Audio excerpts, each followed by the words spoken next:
Okay, let's unpack this. There's this fuzzy little creature taking over the world, right? It's called Labubu. Mhm. You've probably seen them maybe on social media, peeking out of celebrity bags, or maybe like on a friend's desk. Definitely seen them around. But what in the heck is a Labubu? And like, should you even care? Because from what we've dug up, this isn't just some cute little toy. No, not at all. It feels like a full-blown phenomenon, almost like a masterclass in modern consumer obsession. It really is fascinating, isn't it? How a seemingly simple drawing could just ignite this huge global craze. Totally. So our mission today in this deep dive is really to explore that journey, the Labubu journey, from its artistic roots right up to this current sort of mania. Right. We want to look at the strategies, the decisions, maybe even the psychological triggers behind its rise. And ultimately think about its staying power. Is that just a flash in the But pan? like, is it going to disappear next year? Or is it a lasting trend, something that's actually, changing the game for how brands connect with people? So to figure that out, we went deep. Dove into, well, a whole stack of sources. Mm-hmm. Everything from articles tracing Labubu's pretty interesting history, some academic research on consumer psychology, Which is key here. totally, and also some like in-depth market analyses of the whole collectible scene. We wanted to pull out the really juicy bits, the insights, the aha moments, and just bring them straight to you. Get to the heart of it. Exactly. So let's rewind. Let's go back to the beginning. Because Labubu isn't really an overnight sensation, is it? Not exactly. These characters, they were actually brought to life by an artist named Kosing Lung. He was born in Hong Kong, but raised in the Netherlands. Right, that mix of influences is interesting. And he first introduced these little guys back in 2015. It was in his Nordic-inspired picture book called The Monsters. Huh?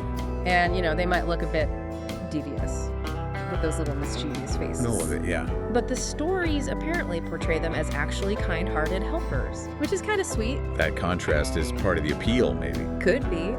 Now, here's a crucial detail for you if you're ever trying to spot a real one, like in the wild. Okay, authenticator tip. Yeah. Authentic Labubus have 9 teeth. Count them. 9. If you see one with 10 teeth, Huh. that's a Lafufu. It's a knockoff. Oh, good to know. 10 teeth bad, 9 teeth good. Got it. Basically. It's really compelling, though, to see Lung's creative path here. Because, as you said, he started as an illustrator, but our sources show he shifted gears around 2010, moved into toy making. Before the book, even. It seems like he was exploring it, yeah. Yeah. But importantly, he wasn't making like traditional kids' toys. Right. He very deliberately positioned these characters as almost like high-end collectibles. You could say art pieces, maybe. Yeah, like Tokidoki. Yeah. Or Funko Pops, that kind of thing. Yeah, it's exactly that kind of thing. Now, if we zoom out a bit, this isn't actually the first time a charming, whimsical story from that sort of Nordic region had really captured an audience. Oh, yeah. Like what? Well, think about the Moomins. You know the Moomins? Oh, yeah, the hippo-looking things. Kinda, yeah. Finnish, sort of part bovine, part human creatures, hugely beloved. They built an absolute empire of merch, toys, games, shows, clothes, everything. Wow, okay. But the Moomins really struggled, surprisingly, to get that mainstream success outside of Europe, especially, say, in the US. Not like Labubu has managed. Huh, interesting. So the big question is, what made Labubu different? How did it break through where others, like the Moomins, kind of hit a wall? And that's exactly what we try to figure out in this deep dive. And it seems like it boils down to 2, really key differences. Okay. The first one is reach, just pure logistical reach. In 2019, Kaising Lung made this, total game-changing deal, a partnership with Pop Mart. Pop Mart. Okay, that makes sense. Right, a Chinese-owned toy company, but with this huge international presence.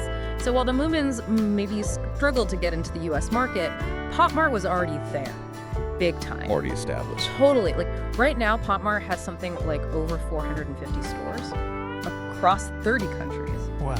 And just in the US, they've got 7 actual stores, plus get this 50 robo-shops. RoboShops, like vending machines? Yeah, but high-tech fancy ones placed really strategically for maximum eyeballs. So this whole setup just made getting Labubu into international markets, well, kind of a breeze, really. That's massive leverage. Yeah. Okay, so reach is number 1. What's the second key difference? Visibility. Visibility, okay. Yeah, Labubu has this, well, you called it creepy yet cute, right? Yeah, that's how it strikes me. it hits this really unique spot. It kind of triggers your innate curiosity, but maybe also like a tiny bit of a fear response all at once. It's an unusual mix. And this specific aesthetic, it's historically resonated really strongly with like alternative subcultures. Like who? Think scene kids back in the day, emos, and importantly, K-pop stans. Ah, okay. The K-pop connection, that's interesting. Yeah. So the obvious question then is, how did this appeal, which started kind of niche, right? How did it suddenly just explode into the mainstream? What was the tipping point? Yeah, what lit the fuse? And what our deep dive really zeroed in on was something people quickly started calling the Lalisa effect. Lisa from Blackpink. Exactly. Around April 2024, Lisa just started talking about how much she loved Labubu openly. Get it out of the blue. Pretty much, posting them all over her Instagram, talking about them in interviews, basically telling anyone who'd listen how obsessed she was. Wow. Okay. And the impact. Immediate. Dramatic. Pop Mart's plush toy revenue, just the plushies, according to our sources, shot up by over 1,200%. 1,200%. It was nuts. Okay, that's huge. And it really highlights something crucial about celebrity endorsements, doesn't it? Oh, that's so. Well, we've obviously seen the power of big collabs before, right? Nike and Michael Jordan Air Jordans made, what, $126 million in the first year alone? Huge. On it. Or George Clooney and Nespresso sales jumped like 30%. Zendaya with Louis Vuitton helped them crack the Gen Z market. Those are massive paid partnerships. Right. Big money deals. But the real kicker here, the genius maybe, is that, well, as far as anyone knows, Lisa wasn't paid to promote Labubu. Yeah. Seriously, she just liked them. It seems so. She genuinely loved them and just wanted to share that passion. And when you're talking about influencing people, that's not just a nice story. It's like a seismic shift. Yeah. Brands are now facing this undeniable truth. That real unprompted love is way, way more powerful and honestly harder to fake than the most expensive endorsement deal you can buy. Huh. You really can't put a price on authentic passion, I guess. Exactly. It's forcing everyone to rethink what real brand advocacy actually looks like in, 2024. Which kind of leads us perfectly into the next layer of this whole Labubu mania. The deep psychology behind the obsession. Ah, yes, the why. Yeah. Because a massive part of their sales strategy is these things called blind boxes. Right. The mystery element. Totally. When you buy one, you have no idea which specific Labubu variant you're going to get inside. So every single purchase is kind of a gamble. Like lottery tickets almost. Yeah, or like, Pokemon trading cards. Or some of those scenario collectibles. Same idea. Exactly. And this tactic, it works incredibly well. It taps directly into this really fascinating psychological thing called intermittent reinforcement. Intermittent reinforcement. Okay, break that down. It's actually pretty simple, but really powerful. The idea is when you reward a behavior you want, like say getting this specific Labubu you really, really want, but you reward it at unpredictable times. Not every time. Right, not every time. Irregular intervals. Yeah. That causes a much bigger dopamine hit. The happy chemical in your brain. Ah, okay. And that big hit encourages you to keep doing the behavior, to keep buying the boxes, relentlessly chasing that feeling, that reward. So it's like addictive. In a way, yeah. It's the exact same trick casinos use. Slot machines are built on this. Lots of toy companies use it, video games with loot boxes. Yeah. It's everywhere once you look for it. And with Labubu, there are like over 300 different variants out there now. 300. Over 300. And some are designed to be very, very rare, like this super elusive secret option. The chase is real then. It really is. And what's also kind of surprising is that the thrill of just the uncertainty itself, like even before you open the box, that triggers a little dopamine release too. It's fleeting, but the anticipation actually becomes part of the reward cycle. Wow, okay, so it's not even just wanting the specific toy, it's the thrill of not knowing. That's the dopamine hit. That's a big part of it, yeah. It makes so much sense when you think about it that way. It really does. And this whole chase, for the rare ones, or trying to get a full set, it can lead people to spend truly crazy amounts of money. Oh, yeah. We're talking hundreds, sometimes even thousands of dollars on the reseller market for specific ones. Oof, that's intense. And that happens because of another concept called sunk cost. Ah, the sunk cost fallacy. Exactly. You feel like, oh man, I've already spent so much time, so much money trying to get this. I can't stop now. Precisely. I have to keep going to finish the set, or I have to get that one super rare one. Now look, this isn't us saying Labubu is doing anything shady. No, it's a known marketing tactic. It's just, well, it's masterful marketing design. It's engineered very cleverly to encourage more buying by tapping into these really fundamental human psychological drivers. It's effective. Very. So, what does all this mean for Labubu's future? Like long term? Because if this is starting to sound familiar, maybe like the Beanie Baby craze, Ah, the Beanie Baby comparison. Knew that was coming. you might be having flashbacks to like your own attic full of forgotten plushies, right? And maybe for good reason. We kind of need to understand what actually killed the Beanie Baby, That's a fair point. because there are some, pretty striking parallels between the two. Beanie Babies, they came out in '96, peaked a few years later. They were undeniably cute. Celebrities were showing off their collections. Princess Diana even had some. Right. And they had that all-important rare factor, too. With special editions, people paid insane money for. So yeah, the parallels are definitely there. Which leads to the immediate question. Is Labubu just destined to follow that same path? Will we see them in bargain bins in 5 years? Maybe. Well, Beanie Babies ultimately faded, really, because of two main things. Oversaturation and just a lack of evolution. Oversaturation. Meaning they just made too many. Essentially, yeah. Thai, the company, they ramped up production like crazy to meet all that insane demand. But in doing so, they kind of accidentally shot themselves in the foot. They devalued the product. Made them less special. Exactly. And then platforms like eBay started getting big. And suddenly, everyone could see that maybe those rare ones weren't quite as rare as they thought. Ah, the bubble burst. Pretty much. It bursts the speculative bubble. Okay. So, is Labubu doomed? Or is there something different this time? Well, this is where it gets really interesting.